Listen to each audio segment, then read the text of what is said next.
ligado aqui no canal SST Online, como é que vocês estão? Eu sou o Léo, sou técnico de segurança do trabalho e esse é mais um episódio da nossa websérie Práticas do TST, onde a gente aborda cotidiano, práticas, comportamentos do dia a dia dos profissionais da área de segurança do trabalho. Seja falando sobre um documento, sobre uma ferramenta, sobre algo que de fato aconteça na prática do TST, dos profissionais da área de segurança do trabalho. Inclusive, no canal SST Online do YouTube tem uma playlist com todos os episódios que já foram ao ar até agora.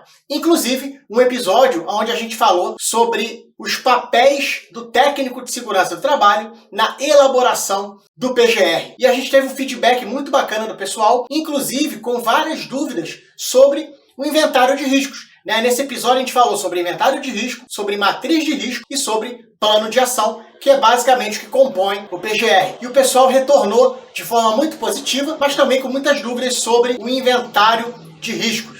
Então a gente resolveu fazer um episódio só falando do inventário, beleza? Então vamos falar sobre inventário de risco. Não sai daí, que eu vou falar sobre isso agora. Se liga!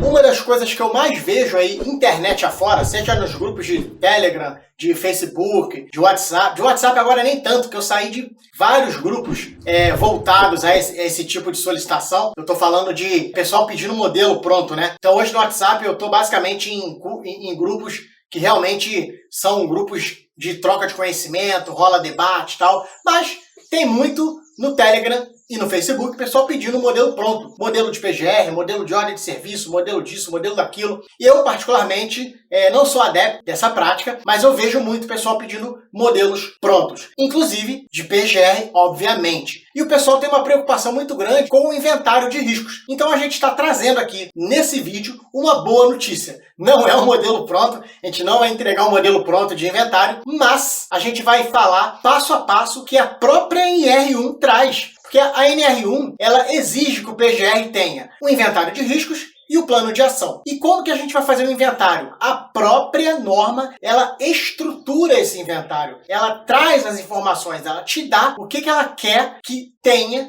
dentro do inventário de risco. E essas informações estão lá no item 1.5.7.3.2. Vamos ver agora, uma por uma, para a gente seguir a sequência que a norma exige do nosso inventário. Caracterização dos processos e do ambiente de trabalho. Aqui deve-se caracterizar o que a empresa faz como um todo, como são os processos e os ambientes que existem dentro da empresa. O que significa caracterizar? Caracterizar os processos e os ambientes do trabalho. É meio óbvio, mas caracterizar significa dar as características, evidenciar, informar os processos de trabalho e os seus ambientes, de modo que conste no inventário uma visão geral do que vem pela frente. Além disso, a NR1 também pede a caracterização das atividades. Assim como a gente fez com os processos e com os ambientes de trabalho, a gente vai caracterizar as atividades que acontecem dentro da empresa. O que os funcionários fazem de fato, como são essas atividades, como que eles trabalham. A gente precisa fazer essa caracterização, a gente precisa fazer esse levantamento justamente para identificar a existência de perigos e de riscos dentro do ambiente de trabalho. Falando em perigos e riscos, a própria NR1 também exige esse levantamento dentro do inventário. Ela pede a descrição dos perigos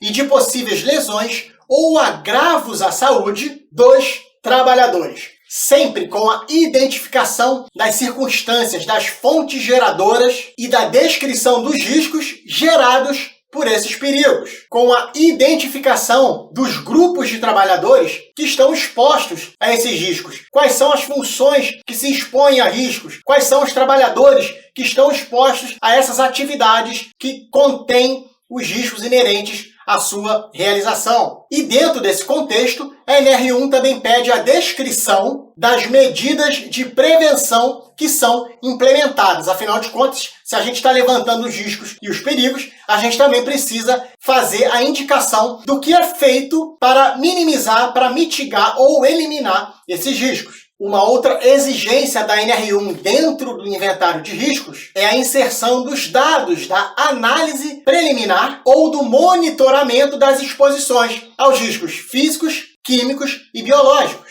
e os resultados da avaliação de ergonomia existentes na NR17. Ou seja, os agentes que podem ser quantificados devem ser informados aqui nessa etapa. Quantificou, pode informar dentro do inventário de riscos qual é a quantidade que existe daquele agente dentro do ambiente de trabalho. Só fazendo um parêntese rápido sobre essa questão da análise preliminar nos termos da NR17, não é uma análise ergonômica do trabalho, tá? Não é uma AET, que também consta na NR17. Essa análise é uma avaliação ergonômica preliminar, é a AEP. Também está sendo exigida na NR17 e é uma avaliação preliminar, como o próprio nome diz. Então não tem a exigência de ser realizada por um ergonomista, por exemplo, certo? É uma avaliação preliminar para a gente identificar se existe a necessidade de uma AET futuramente. Caso não, pode constar nessa avaliação preliminar que não existe maiores necessidades de um levantamento mais minucioso relacionado a riscos de ergonomia. Uma outra exigência da NR1 é a matriz de riscos. Na verdade, a NR1 ela não usa esse termo matriz, mas é aqui que a gente vai inserir essa ferramenta. Porque a NR1 ela pede a avaliação dos riscos, incluindo sua classificação. E essa classificação a gente consegue indicar mediante a matriz de riscos, que é o cruzamento da probabilidade de um risco acontecer com a severidade, caso ele de fato aconteça. E quando a gente cruza essas informações, a gente tem a classificação dos riscos. E aí vai depender muito se você vai usar uma matriz 4x4, 5x5, 5x4, 4x5. A gente tem uma infinidade de matrizes que você pode optar para utilizar dentro do seu PGR, como, obviamente, uma consequência do inventário de riscos. Então é isso, como eu comentei anteriormente, a NR1 ela não traz um modelo pronto, mastigado de inventário de riscos, mas ela traz